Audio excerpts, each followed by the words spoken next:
우리 교인은 내년부터 알곡 성경 공부를 하려고 합니다. 이 알곡 성경 공부는 성경 그 자체를 공부하는 겁니다.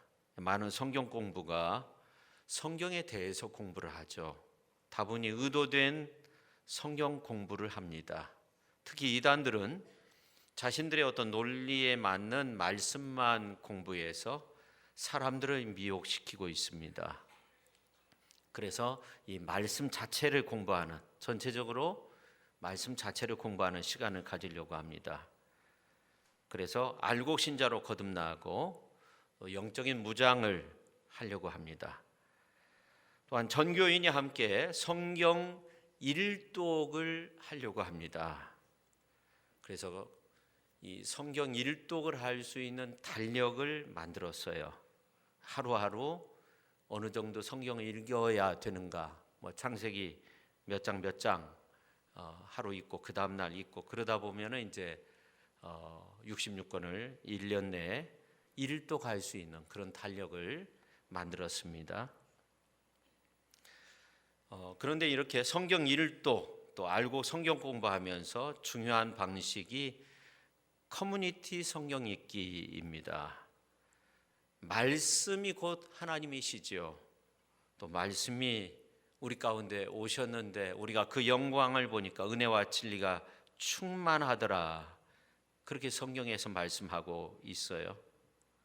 요한복음서 1장 1절에 3절에 있는 말씀을 보면 이 말씀이 하나님과 함께 계셨으니 이 말씀이 곧 하나님이다. 그렇게 말씀하고 있어요. 또 3절에 보면 만물이 그로 말미암아 지은 바 되었으니 지은 것이 하나도 그가 없이는 된 것이 없느니라. 말씀이신 하나님이 세상 모든 만물을 창조하셨다는 겁니다. 성경의 하나님은 말씀하시는 하나님, 그 말씀을 통해 놀라운 일을 이루시는 하나님이 되시는 줄로 믿습니다. 그래서 이 말씀을 통해서 일하시고 말씀을 통해서 임재하시는 그 하나님을 의지하면서 우리가 성경을 읽는 겁니다.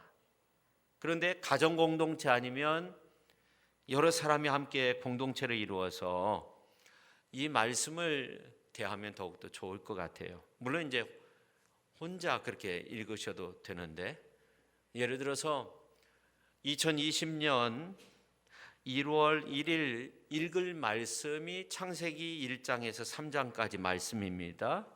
그럼 그 말씀은 이제 기도하면서 읽는 거예요. 그냥 무작정 읽는 것이 아니라. 그리고 읽은 말씀을 함께 나누는 겁니다. 카톡을 통해서 나눌 수도 있고요. 여러 가지 모습으로. 그러면 그 은혜가 다 다르다는 거예요. 어떤 분은 이런 말씀이 이런 그 창세기 1장에 있었네. 새로운 어떤 느낌을 받게 되고 또 받은 은혜가 다 다르다는 겁니다. 이런 커뮤니티 성경 읽기를 전 세계적으로 보급한 분이 마크 레버튼이라는 사람인데 한 2년 전에 우리 한국에 와서 커뮤니티 성경에 대한 세미나를 주재하면서 자신에 대한 간증을 했어요. 자신은 과학자인 불신의 부모 밑에서 불신을 강요받으면서 성장을 했다는 겁니다. 근데 성장하면서 지식인이면 그래도 성경을 한번 읽어야 되지 않느냐 해가지고 성경을 읽게 되었다는 겁니다. 근데 성경 읽다가 예수님을 믿게 되었고 신학자가 되었다는 거죠. 그래서 이분을 중심으로 전 세계적으로 커뮤니티 성경 읽기를 많이 실행하고 있습니다. 근데 이분이 이런 말을 했어요. 실제적으로 이 현대 크리스찬들은 성경을 읽지 않는다는 거예요. 그 은혜 받지도 못하고 그저 주일에 교회에 나와서 예배 드리는 신자로 그쳐지고 있다는 겁니다. 현대 교회의 가장 긴급한 소명은 예수님의 제자로 살아야 된다는 거죠. 기독교가 흥왕했던 서구 문명들이 더 이상 기독교를 신봉하지 않는다는 겁니다. 예수님을 따라 살려는 이 제자의 어떤 몸부림이 사라졌다는 거죠. 그러나 오늘 또 하나님은 교회에서 진정한 제자도를 가진 크리스찬을 원하고 계십니다. 이런 부분이 어떻게 보면 초대교회와 현대교회의 다른 점이라고 생각합니다. 초대교인들은 제자의 도에 목숨을 걸었습니다. 바울은 이런 고백을 했습니다.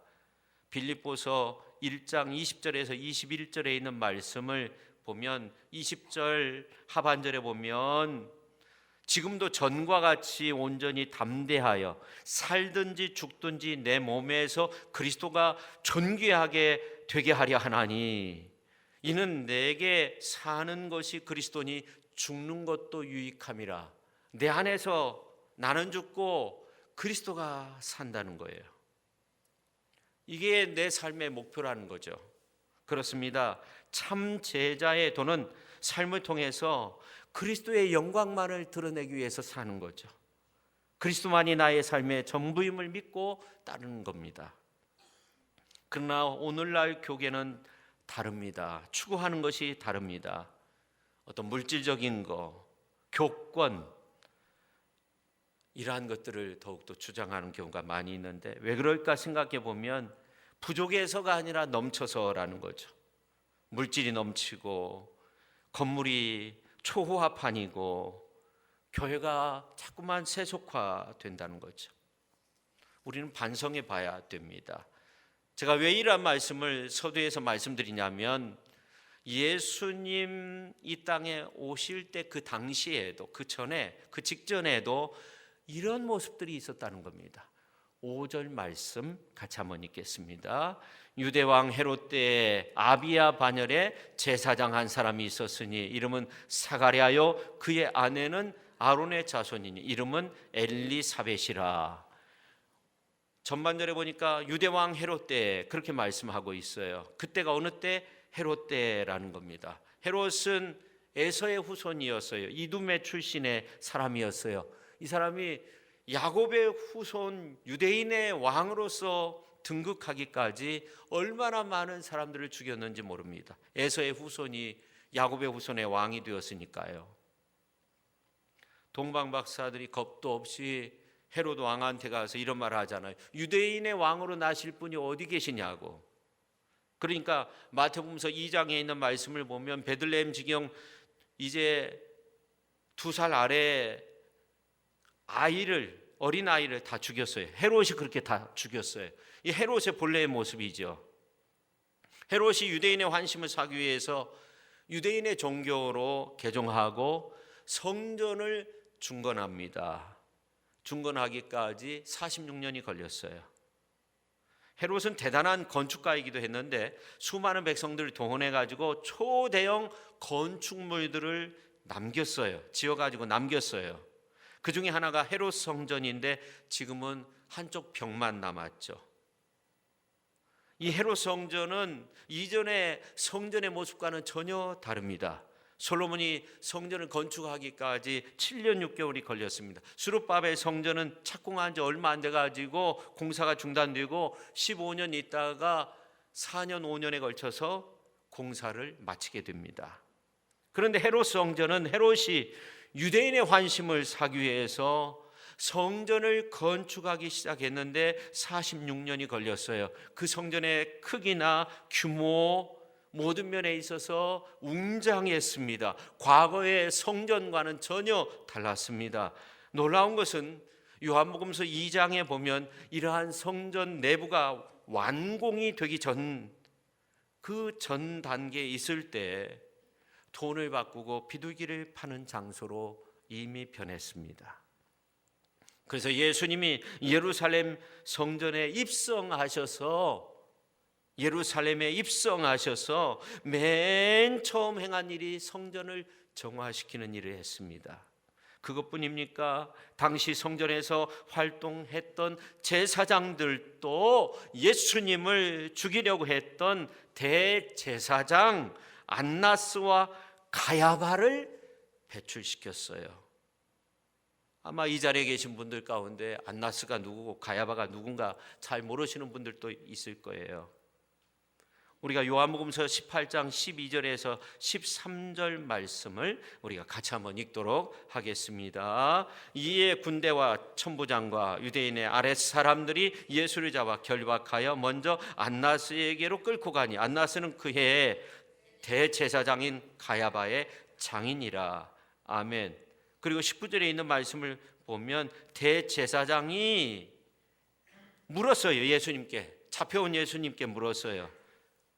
그리고 24절에 보면 안나스가 예수를 결박한 그대로 가야바 대제사장에게 보냈다고 그렇게 말씀하고 있어요. 그러니까 예수님께서 겟세마네 동산에서 땀방울이 떨어지는데 핏방울이 되도록 기도하실 그 순간에 이제 붙잡히시죠. 그래서 맨 처음 끌려간 곳이 당시에 대제사장으로서 이름을 날리고 있었던 안나스였고, 그곳에서 신문 받았고, 안나스는 당시 사위였던 가야바에게 예수님을 넘겼어요.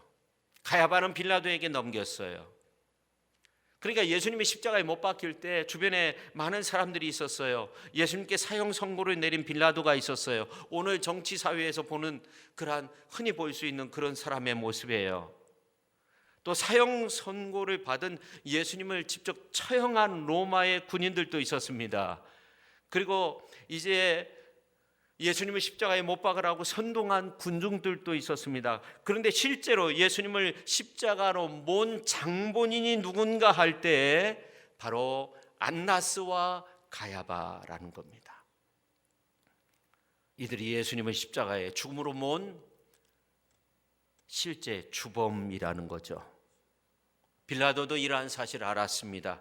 그래서 마태복음서 27장 18절에 보면 이는 그가 그들의 시기로 예수를 넘겨준 줄 알미더라. 빌라도가 알았다는 거예요.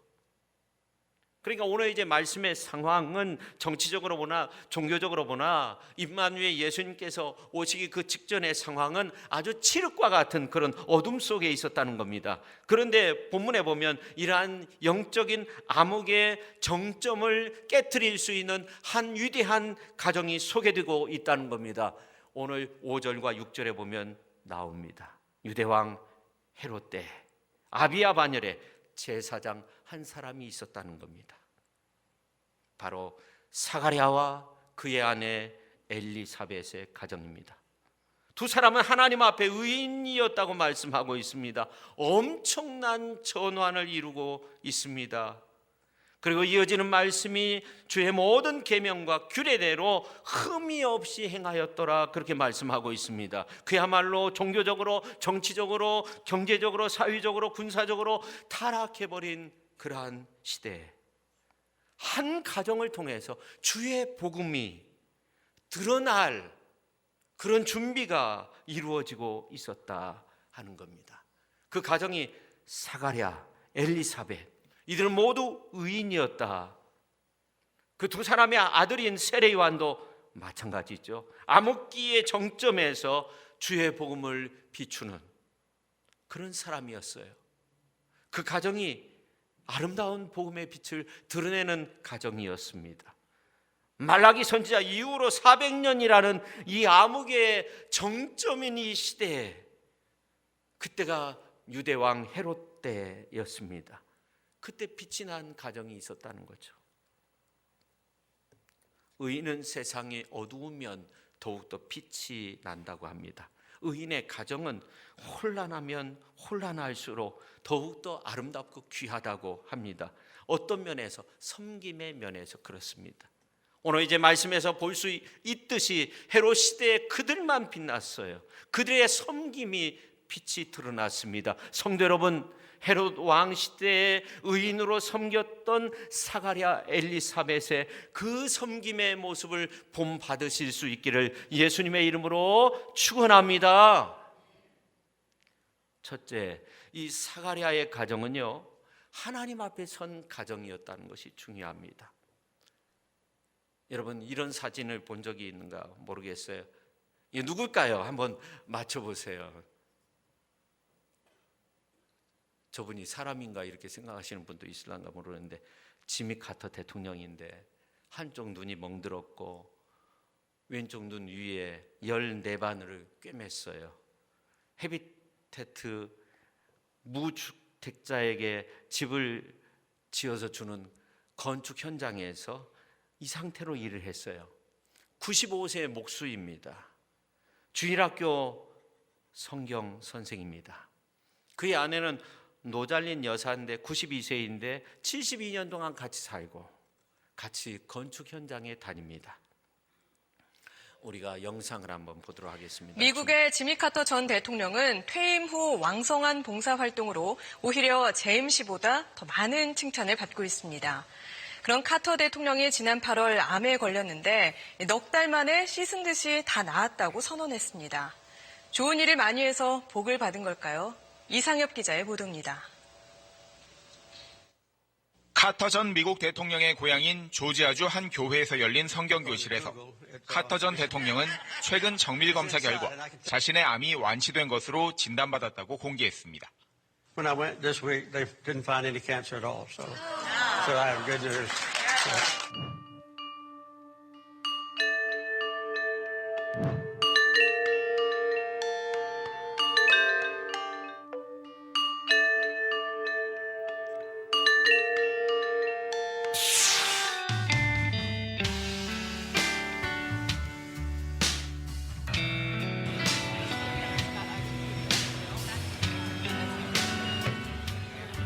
I broke my hip a few months ago, and I've been in rehab since then. Yesterday I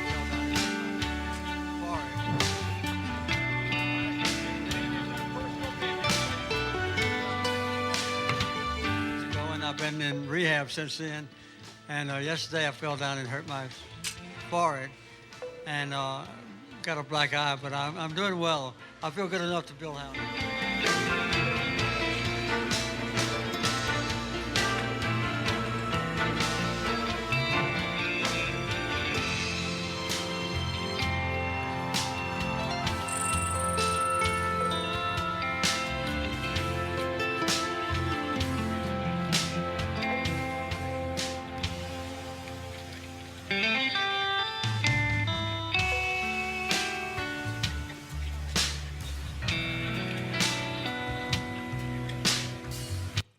이 부부가 이제 전 세계적으로 가장 모범적인 가정으로 인정을 받는다고 하는데 왜 그럴까? 우리가 한번 생각해 보면요. 이들 부부가 정말 하나님 앞에 아름답게 선 가정을 이루었다는 겁니다. 저는 이 욥기서를 읽어보면 참으로 안타까운 게 있어요. 욥이 의인이었습니다. 그가 받은 고통 상상도 할 수 없죠. 어떻게 된 게 친구들이 와가지고 위로한답시고 정죄를 하는데 욥을 막아줄 사람이 없었어요.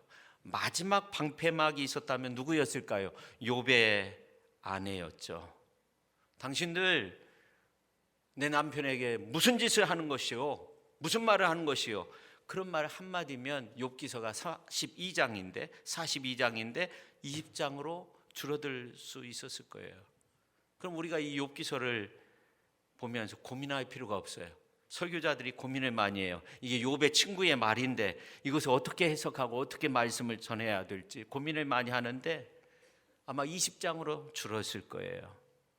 근데 그 아내마저 어떻게 해요? 오히려 당신 하나님 욕하고 죽으라고 그렇게 말하잖아요.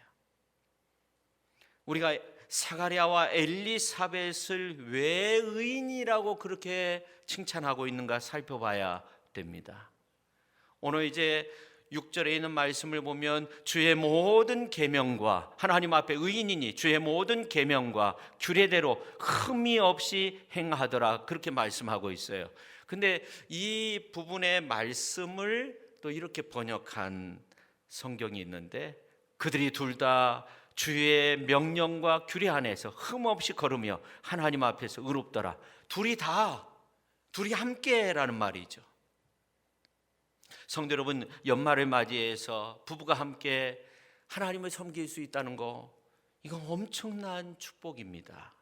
부부가 함께 기도하고 말씀 사모하고 섬기고 봉사하고 그러므로서 주님의 몸된 교회가 아름답게 서고 우리가 함께 사랑하는 그런 교회 공동체를 만들 수 있다는 거, 이거 참 크신 축복이 아닐 수 없습니다.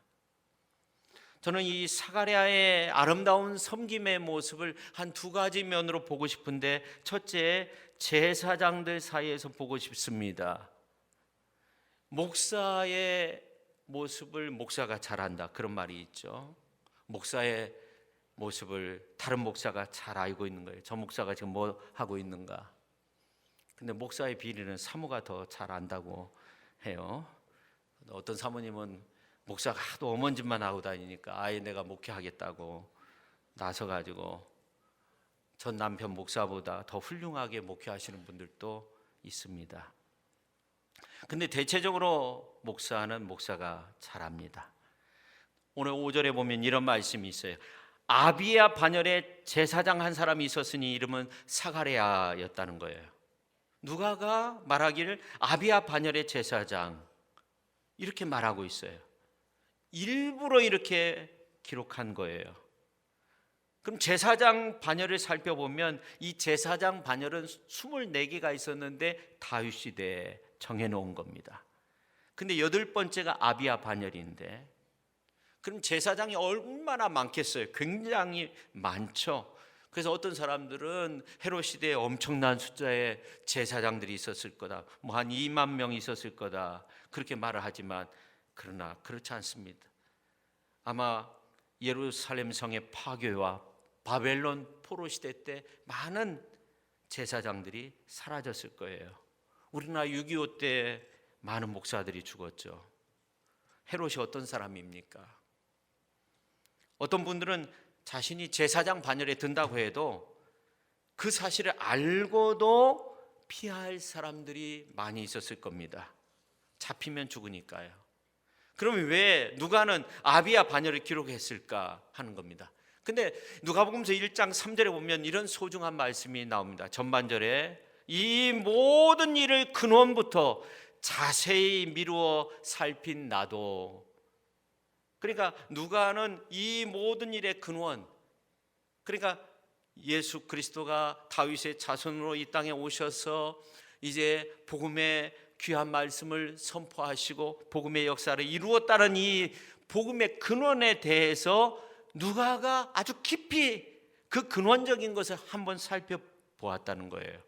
근데 이거 연구해 보니까 이 사가랴의 신앙이 뿌리와 같았다는 겁니다. 제사장 24 반열을 세운 다윗의 마음이 하나님의 마음에 합한 자였는데, 그런 다윗의 마음과 같이 이 사가랴가 정말 훌륭한 믿음의 사람이었다는 거예요. 거기에서 세례 요한이 탄생하였고, 세례 요한이 광야에 외치는 자의 소리, 주의 첩경을 평탄케 하는 자로서 회개의 세례를 전파한 그 구체적인 내용을 누가복음서에서 기록하고 있는 겁니다. 그래서 우리는 우리의 가정도 사가랴의 가정처럼, 아내 엘리사벳의 가정처럼 오늘 우리가 다윗의 마음을 갖고 주님을 사랑하고 주님의 마음에 합한 가운데 주님을 섬길 수 있는 그런 훌륭한 믿음의 가정, 세상 천지를 살펴보니까 이 사가랴의 가정이 훌륭하다는 거예요. 오늘 우리들도 그러한 아름다운 가정을 이루어갈 수 있기를 예수님의 이름으로 축원합니다. 그런 성도의 삶을 살아가실 수 있기를 예수님의 이름으로 축원합니다.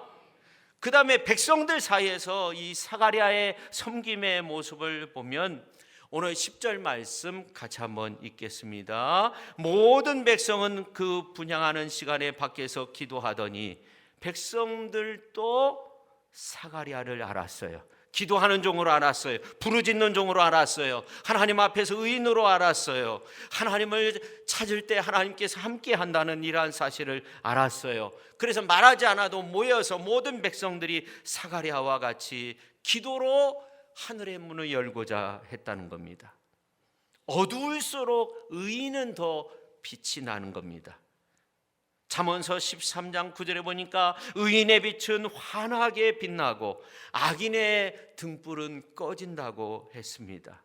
오늘 우리가 하나님 앞에서 의인 되어야 합니다. 주님을 사랑할 수 있어야 됩니다. 사가랴처럼 하나님 앞에서, 세상 앞에서, 주의 권속 앞에서 바로 서 있는 귀한 종, 섬김의 종으로서 그 아름다운 믿음의 길을 걸어가실 수 있기를 예수님의 이름으로 축원합니다. 어떤 분들은 내가 나이가 많지 않아서, 어떤 분은 내 나이가 많아서 그렇게 표현하기도 해요. 오늘 이제 말씀에 보면 나이가 많았다 그렇게 표현하고 있지만 예수님 시대의 그 나이와 지금의 나이는 전혀 달라요. 예수님 시대의 그 수명이, 평균 수명이 40대 정도밖에 되지 않았다고 해요. 그러니까 나는 아직 섬기는 일에 젊어, 어려 이렇게 생각합니까? 그 반대로 나는 너무나 늙었어. 그런 게 없어요. 의로움으로 섬기는 종은 누구나 다 하나님 앞에서 다 가능한 거예요. 두 번째, 이 사가랴의 가정은요, 기도하는 가정이었습니다. 지난번에 제가 하토야마에 대해서 하토야마 유키오 전 일본 총리에 대해서 말씀을 드린 적이 있어요.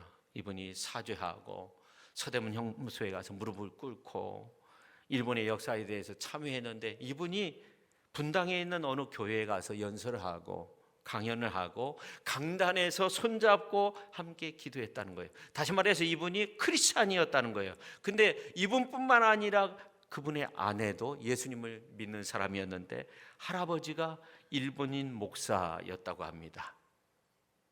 그러니까 결국 바로 서는 길은 어디에 있느냐? 하나님을 믿고 의지하고 하나님 말씀 안에 바로 서는 거예요. 이것이 중요한, 진리의 길은 어디에 있느냐? 우리가 바로 알고 바로 보고 바로 걷고 바로 문제를 해결할 수 있는 길이 어디 있느냐? 결국 우리가 주 예수 그리스도를 믿는 데 있고 그 아름다운 신앙의 길을 걷는 데 있는 줄로 믿습니다. 그래서 사가랴의 이야기를 많이 했지만 엘리사벳도 참 훌륭한 성령 충만하고 아주 현실에 대해서 직시할 수 있는 믿음의 여성이었습니다. 우리가 누가복음서 1장 43절에 있는 말씀을 보면 내 주의 어머니가 내게 나오니 어찌 된 일인가 그렇게 말씀하고 있어요. 엘리사벳의 고백입니다. 내 주의 어머니가 나에게 나오니 어찌 된 일인가. 오늘 예배 드리시는 우리 남 성도님들이 사가랴처럼 의로운 종으로서 살아가실 수 있기를 바랍니다. 또한 우리 여 성도님들이 엘리사벳처럼 성령 충만한 가운데 주 예수님을 영접하고 언제나 믿음 안에서 승리하실 수 있기를 예수님의 이름으로 축원합니다. 하나님 앞에서 인정받는 의인의 삶의 모습을 지닐 수 있기를 예수님의 이름으로 축원합니다. 이 천사 가브리엘 하면 아주 기쁜 소식을 전하는 천사장으로, 어떻게 보면 미가엘과 동급, 천사장과 동급의 사람으로 우리가 생각할 수 있는데, 근데 오늘 19절에 있는 말씀을 보면 이런 말을 하고 있어요. 말씀을 마무리하려고 하는데요. 자, 19절 우리가 같이 한번 읽도록 하겠습니다. 천사가 대답하여 이르되 나는 하나님 앞에 서 있는 가브리엘이라. 이 좋은 소식을 전하여 내게 말하라고 보내심을 받았노라. 아멘. 나는 하나님 앞에 서 있다. 서 있다, 이 말은 옆에 섬기고 있다. 하나님을 섬기고 하나님 옆에서 하나님 무슨 말씀하시든지 그것을 전하고 섬기는 천사라는 말입니다. 가브리엘이 그렇다는 거예요. 근데 사가랴가 어디에 있었어요? 하나님의 성전에서 분향하고 있었어요. 서서 섬기고 있었어요. 성전에서 섬기는 사가랴에게 천사 가브리엘, 복된 소식을 전하는 이 천사가 등장을 한 거예요. 나타난 거예요. 이런 거 보면 우리가 하나님 앞에서 이 섬김의 일을 한다는 거, 주님의 몸된 교회 안에서 우리가 이 섬김의 일을 한다는 거 정말 아름다운 일이에요. 연말에 섬김의 일을 하는 것이 아름다운 일이에요. 그래서 뭐라고 해요? 섬김의 일을 하는 사람을 기부천사라고 하잖아요. 사가랴, 가브리엘 어디서 만났어요? 성전에서 만났어요. 성전은 섬기는 곳입니다. 하나님 앞에 기도하는 곳이기도 하지만 우리가 하나님 앞에 섬기는 일을 하는 장소가 바로 주님의 몸된 교회, 우리가 하나님의 부름을 받은 성도로서 해야 할 일이 바로 이 섬김의 일을 하는 겁니다. 우리가 기도만 한다고 해서 기도의 응답을 얻는 것이 아닙니다. 오늘 사가랴의 모습을 보십시오. 하나님 앞에 섬김의 일을 하니까 문제 해결함을 받고 마음에 소원하는 것들이 이루어졌습니다. 오늘 13절에 있는 말씀을 보십시오. 사가랴여 무서워하지 말라, 너의 간구함이 들린지라. 사가랴는 어떤 사람이었어요? 아주 성실하게 하나님의 성전에서 섬기는 일을 했습니다. 하나님은 그러한 섬김의 손길을 결코 잊지 않습니다. 역대하 7장 15절 16절에 있는 말씀을 보십시오. 이제 이곳에서 성전에서 그런 말입니다. 하는 기도에 내가 눈을 들고 귀를 기울이니, 또 계속적으로 읽어보면 내 눈과 내 마음이 항상 여기에 있다, 성전 안에 있다. 솔로몬이 하나님의 성전을 다 준공하고 낙성식을 행하고 그 밤에 하나님께서 솔로몬에게 나타나셔서 하신 말씀, 하나님의 눈, 하나님의 귀, 하나님의 마음이 바로 여기에 있다, 성전 안에 있다, 성전에 있다.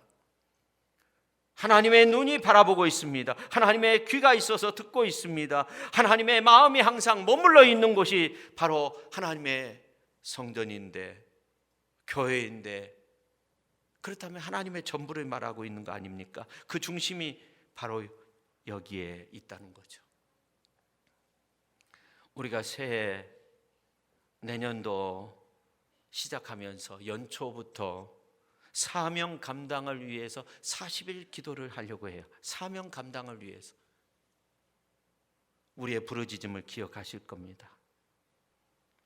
여러분의 헌신, 섬기면서 때로는 주님의 못자국, 창자국, 그 아픔, 찔림, 어려움, 눈물의 헌신, 주님이 다 응답으로 채워주실 겁니다. 과거 사가랴는 아들을 구했어요. 자녀를 구했어요. 근데 하나님은 늦게였지만 기도의 응답을 주셨어요. 어떻게 할 때? 성전에서 섬길 때라는 거죠. 성도는 기도의 응답이 없다고 해서요, 낙심해서는 안 돼요. 성도는 기도만 하고 끝나서는 안 돼요. 섬기는 일을 잘 해야 돼요. 교회 안에서 섬기는 일을 해야 돼요. 새롭게 하소서에 나오신 분인데 김명순 집사님은 북한에서 평양에서 아주 잘 살았다고 해요. 성혜림, 김정일의 첫째 부인과 동갑내기 중학교 친구였다고 합니다. 그런 이유로 나중에 이제 요독 수용소로 수감이 되는데 아빠 엄마와 자식 3명, 남편 7 식구가 수용소로 끌려가게 됩니다. 아무런 이유도 없었습니다. 쥐를 잡아먹으면서, 그것도 없어서 1년 만에 아버지가 영양실조로 돌아가시고 큰 아들도 죽고 어머니마저 영양실조로 세상을 떠나고 남편은 수용소에서 도망치다가 철조망에서 이제 총에 맞아서 죽게 되고, 그러다가 출소를 해서 함흥 지역에서 살게 되는데 막내 아들은 탈북을 시도하다가 공개 처형을 당하고, 하나 남은 아들 3번 탈북 시도하다가 반신불수가 됩니다. 그러다가 자신도 어떻게 탈북을 하게 되고 중국에서 어느 목사님 만나서 베트남, 캄보디아 거쳐서 한국으로 옵니다. 성경을 많이 읽고 믿음의 사람이 되었습니다. 그녀가 울부짖으면서 김일성 산부자가 내 가정을 다 찢어놓았다. 지금은 예수님 만나서 서울 모 교회에서 열심히 봉사하면서 지내고 있는데, 우리가 성탄절 연말을 맞이해서 힘들다, 어렵다, 그런 말들을 많이 해요. 근데 저는 이 가정의 모습을 보면서 우리가 얼마나 감사한가. 남과 북을 합해서 이 가정과 같이 어려움을 당한 가정이 있을까, 그런 생각을 하면서 위로를 받습니다. 여러분, 참 어렵다, 힘들다, 마음이 두근두근하다, 힘들다. 그러나 이 가정을 보면 우리가 얼마나 감사한 겁니까? 한편 성탄의 기쁨이 저 북녘 땅에도 넘쳐나야 되겠다, 그런 생각을 합니다.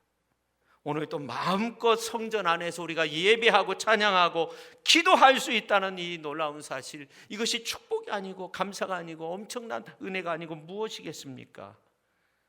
우리는 더 아름답게 섬기는 삶을 살아야 됩니다. 이 대림절에 더 진실되게 섬길 수 있어야 됩니다. 사가랴의 부부처럼 의인되게 섬기고 성전 안에서 예배함으로 여러분의 섬김, 여러분의 간구가 주님 앞에 상달될 수 있기를 예수님의 이름으로 축원합니다. 주님이 임마누엘로 이 땅에 오셔서 놀랍게 섬기셨습니다. 우리를 섬기셨습니다. 그 주님의 섬김의 그 삶은 측량할 수도 없습니다.